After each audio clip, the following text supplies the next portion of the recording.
рӯзи душанбеи 20 март президенти чин Си Ҷинпин бори аввал дар 4 соли охир вориди Русия шуд. Ин дар ҳолест ки Русия барои ҳамлааш ба Украина ҳадафи гӯшагузории бештари байналмилалӣ мешавад. Ин сафар ба президенти Русия Владимир Путин имкони камназири онро фароҳам меорад, ки эълом дорад кишвараш дар инзивои комили байналмилалӣ нест. ин дар ҳолест ки охири ҳафтаи гузашта додгоҳи байналмилалии ҷиноӣ дар Гага қарори боздошти Путинро баровард, ки ба ҷиноятҳои ҳарбӣ дар Украина гунаҳгор мешавад. ҷанг дар Украина эҳтимол меравад дар маркази суҳбатҳои Путин ва Си Ҷинпин қарор бигирад. моҳи гузашта Чин як ташаббуси сулҳи Украинаро матрах намуда буд, ки аз мавқеи Русия ҷонибдорӣ намуда кишварҳои ғарбиро масъули таҷовузи бедалили Русия ба хоки Украина медонад. дар чорчӯби ташаббуси Чин оташбас ва музокироти сулҳи Русия ва Украина мадди назар аст.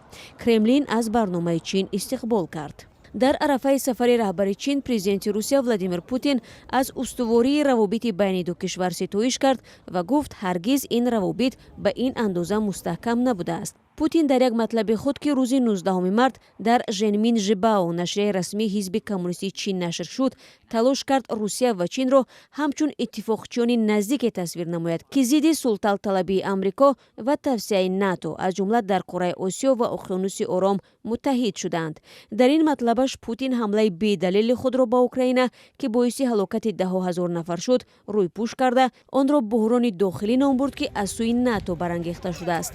ин баёнияи бар дурӯғи Кремлин дар Ҳиндустон мавриди хандахариш қарор гирифта буд. бо ин ҳол ҷанги Русия мавзӯи аслии баҳси ду раҳбар дар мулоқоти онҳо дар Москав хоҳад буд. Путин дар мақолааш ба Си Ҷинпин барои мавқеи ботавозунаш дар робита ба ҷанг ва талошаш барои поён бурдани он изҳори сипос кардааст. коршиносон мегӯянд, дар ин равобит мақоми Чин боз ҳам боло меравад, зеро иқтисоди Русия аз шиддати таҳримҳои ғарб ранҷ мекашад ва ин вобастагии Кремлро дар тиҷорат ба Пекин афзоиш медиҳад. Чин барои Русия ба муҳимтарин масири транзити воридоти моли аз ҷониби ғарб мамнӯъ шуда табдил ёфтааст. мавзӯи аслии дигари музокирот равобити иқтисодӣ аз ҷумла содироти манобеъи энержии Русия ба Чин хоҳад буд.